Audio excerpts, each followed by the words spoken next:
In the past few hours this afternoon, we've seen the army roll into the heart of Harare. We've seen opposition supporters clash with the riot police. There you have a visual of an army tank rolling in on the city streets. We are getting reports of at least one person killed and a number of others injured, but those reports still to be confirmed, of course. These protests erupting a day or 2 days after those general elections on Monday. Now, thousands of backers, we understand, of the opposition movement for democratic change was seen on the streets this morning, from earlier this morning, chanting anti-government slogans. They have so far destroyed benches, signs, stoplights and other targets in central Harare. This prompted, we saw riot police earlier fire warning shots, water cannons and even tear gas in an attempt to disperse crowds. What you saw there was an army tank rolling in. The military, of course, a strong visibility, high visibility of the military rather this afternoon in Harare. Protesters during the course of the afternoon, we saw them burning tyres, blocking streets, throwing rocks until the army intervened, sending people running for cover. Now, many protesters, we understand, were wounded by military gunfire. Now, these running battles we're seeing between protesters and the army have turned the city centre into what looks like to us a war zone this afternoon. Palesa, some distressing images coming out of Very Harare. much distressing indeed, of course, and the Zimbabwe Communist Party talking against the deployment of the army, really saying that those who are in leadership should recall the deployment of the army, as that may worsen the situation as it already is. As you said, Kirsch, that the reports coming through indicate that at least one person has died. Of course, we still need to confirm those reports, and a number of others were wounded, of course, in the heart of the capital, Harare, in Zimbabwe, when that protest started a few hours ago. And Palesa, all this really brings to mind and very reminiscent of some of the violence and bloodshed we saw after the 2008 polls 10 years ago, which back then the opposition claimed to have won those polls right off or outrightly. Instead, those elections back then resulted in a presidential runoff, during which regime supporters engaged in a nationwide campaign of intimidation and violence that eventually forced the opposition candidate to withdraw back in 2008. Earlier, we also heard from international observer missions. These missions or teams coming into Zimbabwe to observe if the polls were free, fair, credible and peaceful and so on.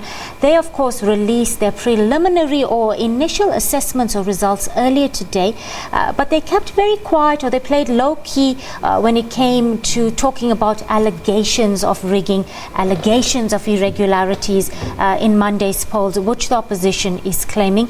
Although what came through interestingly is that some of these observer missions did talk about polarization or bias in the media when it came to media coverage for this election.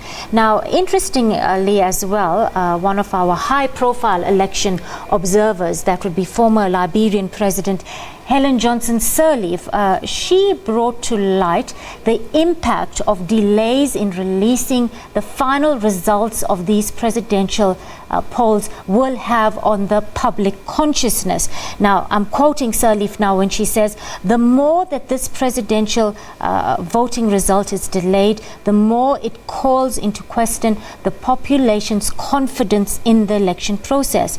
So really something to think about there, because she feels that these delays really feed into the suspicions, the tensions and the volatility that we're actually seeing playing out now, right now, Palesa. All right, and as it stands, Akesh, we've actually seen the announcement by the Zimbabwe Electoral Commission, of course, saying that Zanu PF has actually taken the majority of the seats in Parliament, winning over 210.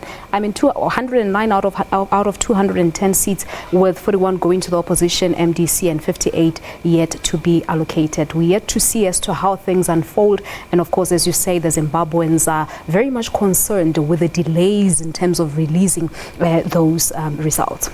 All right, I do understand that social media, of course, naturally is abuzz with what's unfolding in Harare this hour. I believe we have some tweets on the screen for you. Let's see if we can get those tweets on screen right now. All right, it's the tweet, of course, that we've been reading here on the show from President Emmerson Mnangagwa, who's basically calling for calm and peace to prevail post those violent protests which took place, of course, earlier this afternoon and currently, of course, taking place. Reporters are out there. They'll be updating us as to how things are unfolding. But from what we've heard from Peter Ndoro a few minutes ago, things are not looking good. The situation remains very tense. There's a tweet from Nelson Chamisa basically thanking the Zimbabweans who have supported his Movement for Democratic Change party. The next tweet from Tengili, of course, responding to the situation there in Zimbabwe, basically saying that what's even said is dying a victim of the army, we hailed heroes in November, dying defending your vote on the streets of Harare that most probably won't change anything for the next 5 or more years. Enough blood was shed for the Zimbabwe and please, no more. Well, Pidigori, they're saying, call it a free and fair election full of democracy while you deploy military tanks against innocent civilians who just want to defend their vote. Well, it's interesting to see the different views and opinions we're garnering from ordinary Zimbabweans on the ground, while letting us know their experience of the polls and their post-poll experiences as well. All right, the next one from TEF, basically saying whoever ordered the army to use live rounds against unarmed civilians is equally to blame as those who incited people to protest prematurely. Heads have to roll on every end. Well, let's